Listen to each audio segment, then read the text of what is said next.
Hi hello ನಮಸ್ತೆ, welcome back to our YouTube channel. ರಾತ್ರಿ ಪೂರ್ತಿ ನಡೆಯೋ ಈ ಕೋಲದಲ್ಲಿ ದೈವವು ಅದ್ಭುತವಾಗಿ ಕುಣಿದು ಭಕ್ತರ ಪ್ರಶ್ನೆಗಳಿಗೆ ಉತ್ತರ ಕೊಡುತ್ತದೆ.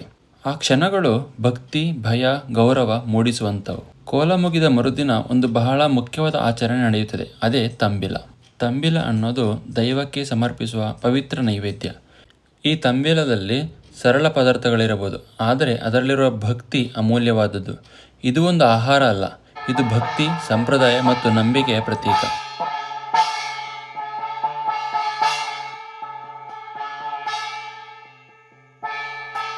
ಸಾಮಾನ್ಯವಾಗಿ ತಂಬಿಳದಲ್ಲಿ ಪಂಚಕಜ್ಜಾಯ ಅಂದರೆ 5 ವಿಧದ ಪದಾರ್ಥಗಳಿಂದ ತಯಾರಾದ ಪ್ರಸಾದ. ಅವಲಕ್ಕಿ, ಬೆಲ್ಲ, ತೆಂಗಿನಕಾಯಿ, ಬಾಳೆಹಣ್ಣು ಮತ್ತು ತುಪ್ಪವನ್ನು ಹಾಕಿ ಮಾಡುತ್ತಾರೆ. ಅದಾದ ಮೇಲೆ ಹಣ್ಣುಕಾಯಿ ಸಮರ್ಪಣೆ ಮಾಡ್ತಾರೆ. ಇದರ ಜೊತೆಗೂಡಿ ಒಂದು ವಿಶೇಷವಾದದ್ದು ಕೆಂಪು ಅಕ್ಕಿಯ ಅನ್ನ ಮತ್ತು ಕೆಂಪು ನೀರು. ಇದು ಹಳದಿ ಮತ್ತು ಸುಣ್ಣದಿಂದ ಮಿಶ್ರಿತ ಮಾಡಿರುವ ನೀರು. ಇವೆಲ್ಲವನ್ನು ಒಟ್ಟಿಗೆ ಒಂದು ಬಾಳೆ ಎಲೆಯ ಮೇಲೆ ಅಥವಾ ಪಾತ್ರೆಯಲ್ಲಿ ಅಚ್ಚುಕಟ್ಟಾಗಿ ಇಟ್ಟು ಭಕ್ತಿ ಭಾವದಿಂದ ದೈವಕ್ಕೆ ಸಮರ್ಪಣೆ ಮಾಡ್ತಾರೆ.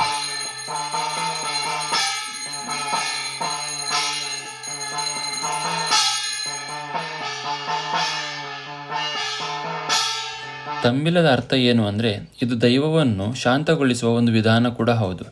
ಹಳೆಯವರು ಹೇಳೋದು ಏನು ಅಂದರೆ, ತಂಬಿಲ ಸರಿಯಾಗಿ ಕೊಡದೇ ಇದ್ದರೆ ಆ ಪೂಜೆ ಪೂರ್ಣ ಆಗಲ್ಲ.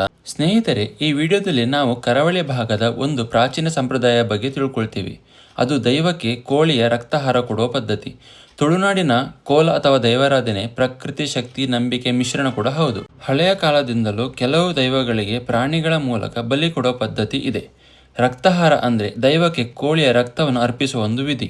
ಇದು ಎಲ್ಲ ದೈವಗಳಿಗೂ ಇರೋದಿಲ್ಲ. ಕೆಲವು ವಿಶೇಷ ದೈವಗಳಿಗೆ ಮಾತ್ರ ಈ ಪದ್ಧತಿಯನ್ನು ಇರುತ್ತದೆ. ಈ ಪದ್ಧತಿಯ ಹಿಂದೆ ಇರುವ ನಂಬಿಕೆ ಏನು ಅಂದರೆ, ದೈವವನ್ನು ತೃಪ್ತಿಪಡಿಸಲು, ಊರಿನ ರಕ್ಷಣೆಗಾಗಿ, ಕಷ್ಟ, ರೋಗ, ಅಪಾಯದಿಂದ ದೂರ ಇರಲು ಅನ್ನೋ ನಂಬಿಕೆ ಇದೆ. ಪೂರ್ವಜರು ಇದನ್ನು ಒಂದು ಬಲಿ ಅಂತ ನೋಡ್ತಾರೆ. ಈ ವಿಧಿಯನ್ನು ಬಹಳ ನಿಯಮದೊಂದಿಗೆ ಮಾಡ್ತಾರೆ. ಪೂಜಾರಿಗಳು ಅಥವಾ ಅರ್ಹರು ಅಂದರೆ ಮನೆಯ ಚಾಕರಿ ಮಾಡೋರು ಮಾತ್ರ ಇದನ್ನು ನಡೆಸ್ತಾರೆ. ಇದು ಸಾಮಾನ್ಯ ವಿಷಯ ಅಲ್ಲ. ಇದು ಒಂದು ಭಕ್ತಿ ಮತ್ತು ಭಯ ಮಿಶ್ರಿತ ಸಂಪ್ರದಾಯ. ಇವತ್ತು ಕಾಲ ಬದಲಾಗಿದೆ. ಬಹಳ ಕಡೆ ಈ ಪದ್ಧತಿಯನ್ನು ನಿಲ್ಲಿಸಲಾಗಿದೆ ಅಥವಾ ಕಡಿಮೆ ಮಾಡಲಾಗಿದೆ. ಕೆಲವರು ಇದನ್ನು ನಂಬಿಕೆ ಅಂತ ಸ್ವೀಕರಿಸುತ್ತಾರೆ, ಇನ್ನು ಕೆಲವರು ಇದನ್ನು ವಿರೋಧಿಸುತ್ತಾರೆ. ಆದರೆ ಇದು ಅವರವರ ನಂಬಿಕೆ ಮತ್ತು ಭಕ್ತಿಗೆ ಬಿಟ್ಟ ವಿಚಾರ. ಅದನ್ನು ನಾವು ಪ್ರಶ್ನೆ ಮಾಡೋದು ಸರಿಯಲ್ಲ ಅನ್ನೋದು ನನ್ನ ಅನಿಸಿಕೆ. ಯಾಕೆಂದರೆ ಪ್ರತಿ ವಿಚಾರಕ್ಕೆ ಅದರದ್ದೇ ಆದ ಇತಿಹಾಸ, ಸಂಪ್ರದಾಯ, ಭಾವನೆ ಇರುತ್ತದೆ. ಹೀಗಾಗಿ ಸ್ನೇಹಿತರೆ, ರಕ್ತಾಹಾರ ಒಂದು ಸಂಪ್ರದಾಯ. ಅದರ ಹಿಂದೆ ಭಕ್ತಿ ಮತ್ತು ಇತಿಹಾಸ ಇದೆ.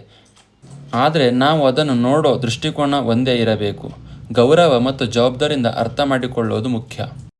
ನಾವು ಹೊರಗಿನಿಂದ ನೋಡಿದಾಗ ಅದು ಪ್ರಶ್ನೆಯಂತೆ ಕಾಣುತ್ತದೆ, ಆದರೆ ಅದರೊಳಗಿರುವ ಭಾವನೆ, ಆ ದೈವದ ಮೇಲಿರುವ ಭಕ್ತಿ, ಅದನ್ನು ಅನುಭವಿಸಿದವರಿಗೆ ಮಾತ್ರ ಗೊತ್ತು. ನಂಬಿಕೆ ಅನ್ನೋದು ಮಾತಿನಲ್ಲಿ ಅರ್ಥ ಆಗೋದಿಲ್ಲ, ಅದು ಮನಸ್ಸಿನಲ್ಲಿ ಅದರ ಅನುಭವ ಆಗಬೇಕು. ದೈವದ ಮುಂದೆ ನಿಲ್ಲುವಾಗ ತರ್ಕ ಅಲ್ಲ, ಭಕ್ತಿ ಮಾತನಾಡುತ್ತದೆ.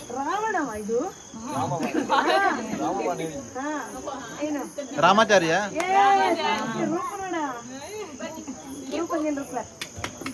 ಫೈನಲಿ ಕೋಲದ ಆ ಮಹಿಮೆ, ಆ ರೋಮಾಂಚನ ಇನ್ನು ಮನಸ್ಸಿನಲ್ಲಿ ಗುಂಗಾಗಿ ಉಳಿದಿದೆ. ದೈವ ಬಂದ ಕ್ಷಣಗಳು, ಆ ಆಶೀರ್ವಾದ ಸ್ಪರ್ಶ ಮಾತಿನಲ್ಲಿ ಹೇಳಲಾಗದ ಅನುಭವ.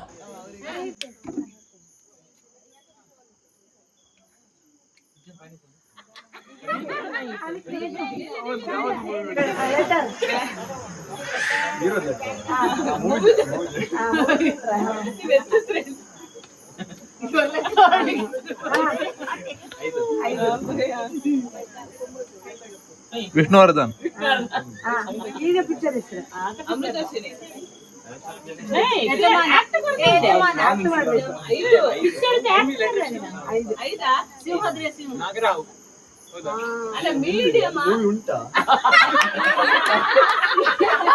ಆಪ್ತ ರಕ್ಷಕ